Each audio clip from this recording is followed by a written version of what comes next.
Krista Moser here. Today I get to share with you my double struck star pattern. Now, this is an older pattern. It's actually been out for a while, but it's one of the ones that I get the most requests to do tutorials on. So today's the day. You can see that it's three major colors. We've got yellow, pink, and turquoise. Now the original pattern actually has blue, green, and orange. But I'm going to show you how I work with color and shade to kind of get this exploding idea, this sort of bursting from the middle and moving out. Moving your colors from light to dark to give it a dynamic look. It's a basic triangle quilt, so you'll see how simple it is to go together. But by moving your colors, it gives it just a more complex look than you would think. So each one of the colors you have 6 shades. So what we can see here, I will lay out is my turquoise ones.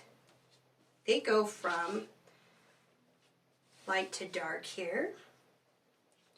And you can probably tell it's from very dark to very light. I think that's kind of a key piece here, is you don't want to be in too much of the mid-tones because you won't get that dynamic change. So going from very, very light to very, very dark in a short distance really does bring it to life. So when we're building strip sets, which is what this thing is made of, you know, before you do your triangle cuts, you've got to build your strip sets. So what each one of the strip sets is 3 different strips. And so what I'm going to do is I'm going to build a light strip set. By doing that, I'm going to pick the 3 lightest ones. So one of my strip sets will be these 3.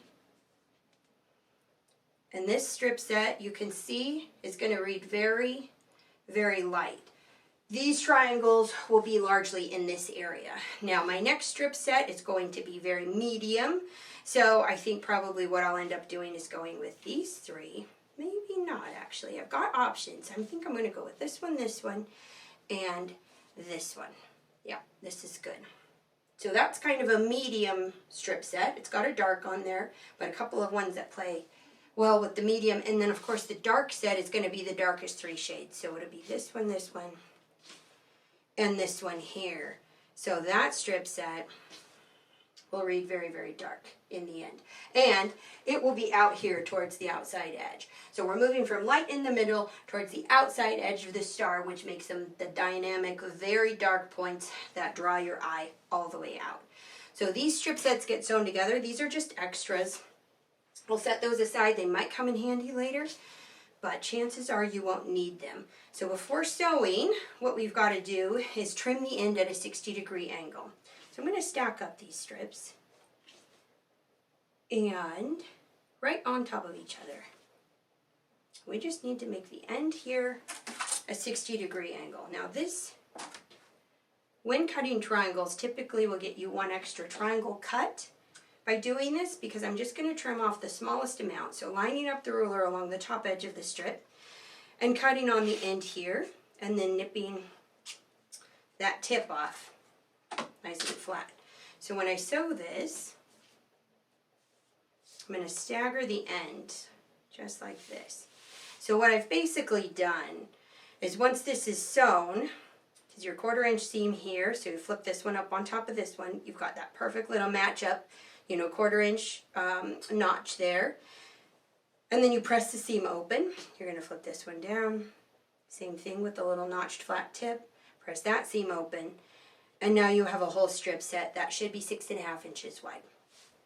But the other thing that you've got here is I just removed this small amount of fabric here, but I saved myself this large triangle cut. What I ended up doing was pushing it to the other end. By removing just a small amount from each strip, I get to push my excess down to the other end, which makes it useful. So once we've got this all sewn, I'm going to cut triangle cuts from it. Typically you would get 1 extra cut out of a full-length strip. Now, in this case, it's a fat 1/4 length strip, so we're not going to get quite 1 extra cut, but you do get a nice little usable scrap piece, and if you follow my blog, you'll see I use those things all the time. So they are useful in the end. So we're going to do that to all 3 of your light, your medium, and your dark strip sets, and they should end up something like this when done. So here we have the lightest set all sewn up with my angle here at the end, and now we're going to cut triangles from it. So here, like I said, this should measure 6.5 inches across. So we're going to follow the 6.5-inch line on the ruler. This is the triangle line. So these are the dashed lines that come across the end. Your large hanging hole should be up here at the top. And the 6.5 inch dash line should come across the bottom here. Now, you have to use the large diamond ruler for this one. The mini ruler and the tiny ruler just aren't big enough, because we need 6.5 inches, and those don't go that big. So we've cut one triangle, turn the ruler 180 degrees. Now your 6.5 inch line is across the top, the flat tip is here at the other end. We should get 4 triangles like this.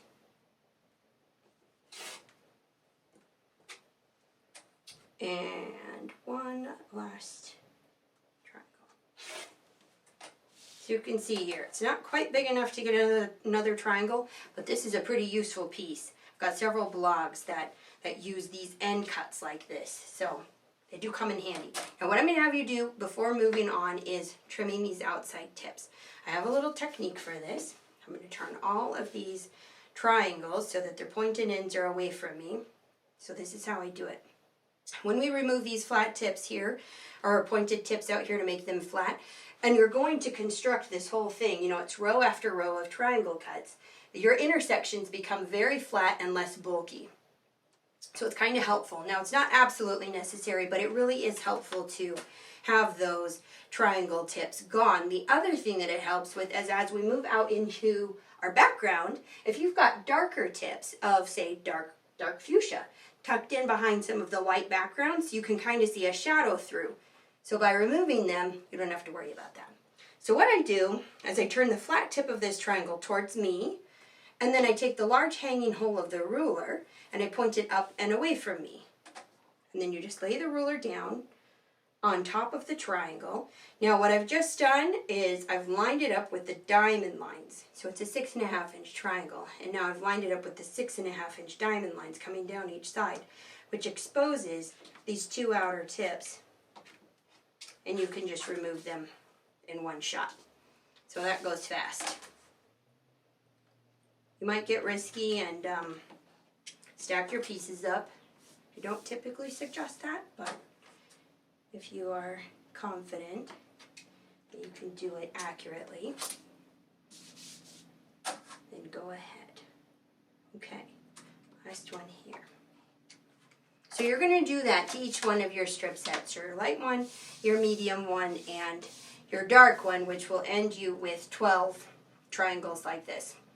We also cut some solid triangles. So each one of these shades you have a bigger piece and you cut a bigger triangle from that. So what you can kind of see here, that's an unpieced triangle. It's from the same shades that are within the other strip sets, but we cut some of those as fill-in pieces too, just to add a little interest. Okay, so I'm going to clear some space because I've done this whole process already with my fuchsia color, my pinks. So I'm going to show you a layout and how we get these colors to grade and shade.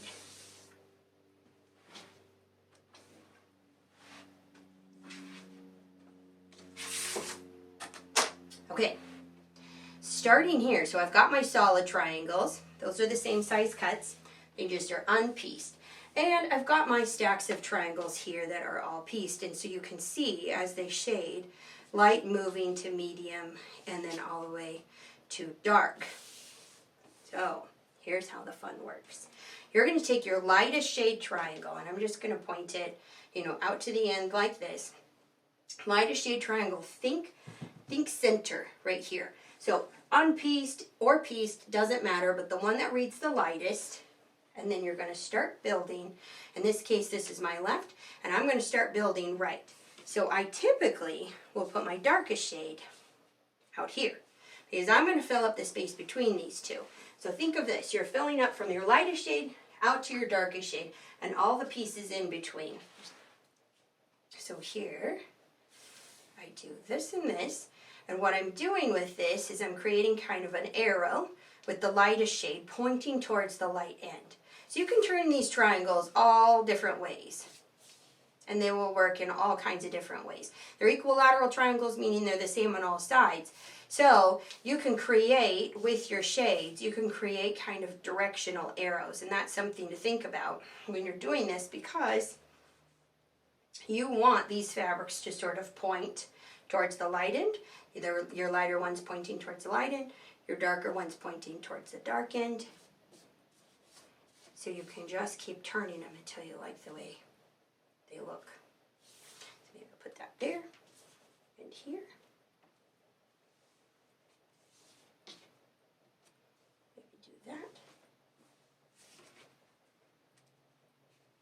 There aren't really any rules when it comes to this. And you can move them around as much as you like. However, I will say, don't agonize. Because a lot of people get very hung up on how things are flowing. But once you're done with the whole layout, you can really stand back and get a good sense for what it looks like. So what I've built here is starting, say this is row 1. Row 2 is 3 different triangles. Row 3 is 5. Row 4 is another 5. Then we're back to 3. And then we're back to 1. I think what I'll do is move this one here. And then maybe this one here. Or I could swap these two. That works. Just like that. Okay, this is the general idea. So what I've done in creating my arrows of direction is my light shade creating a V down towards the lightest end. As I come to the midsection and the middle colors, I'm kind of creating a direction of a little bit darker, pointing towards the dark end. And then up here again, this is the darker end here, a little bit, where we've got the dark pointing up a little bit. Here's a medium shade, darker end is kind of pointing out here. Now this one's a little bit of an outlier. Just putting a pop of something kind of unexpected out here is kind of a fun way to go. I could turn this and do that. It's a little more expected maybe that way. I kind of like it being out here. But you can do whatever makes you happy. And then the darkest shade here creating another kind of a V arrow towards my darkest end. So moving in gradual steps from light all the way to dark, and so the overall effect, once these are sewn together, it creates this movement that actually is kind of subtle in the end. This is your middle point. Like I said, here's your pink one, right? So I'm saying these are rows because that is how this goes together. So row 1 would have mostly your yellow point, just one bit from your pink point, and then down into mostly your turquoise point. Then row 2 gets a little more of the pink represented in the center, but still largely yellow and turquoise. Row 3 is kind of even in all 3. And then row 4, now you're into mostly background, but the pinks all the way across here, row 5, 6, 7 as it goes out. Now the background is just a lot of these big triangles, uncut or unpieced background neutrals. Your accent strip is actually into, these are pieced strip sets that are also cut into triangles and then rearranged. So you can see that creates a triangle, this creates a triangle, this creates a triangle with several different neutrals on either side. So you have this sort of eclectic confetti-like background look. Works out pretty well to do it that way. So that's the way this quilt works. You're going to build row 1, 2, 3, 4 as columns, and then you sew those to each other. Now what I would suggest is to press all your seams open. But there's another way to do it. You can take row 1 and you can press all of these seams in row 1 up. And then row 2, press all of these seams down. Row 3 up. And so every other row, your seams are going a different direction, which helps them kind of nest and lock in.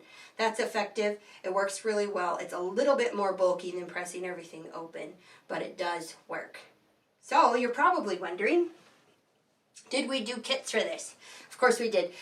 You guys like the kits, and so we try, and please. So what I've got here is the kits for the quilt behind me, the exact fabrics that I used, all 6 shades of the turquoise, the yellows, and the pinks, and then all of the neutrals that I used in the background, as well as the accent that goes around it, which is also the binding. So this little black and white stripe. That works out really well. So we've got those kits. We've got the pattern. Like I said, it's double strict star. It comes as a printed pattern and a PDF. We've got the kits. We'll put links for everything below. And one more thing, we actually have coloring sheets for all of my quilts. And this is a great one to color. If you want to work with different colors and you're not sure about your shading, I'm going to put a link to that coloring sheet in the description box below so you can print off as many as you want and play around with your own color scheme and get your shading to work light to dark just like this one. I hope you liked this. Thanks for watching.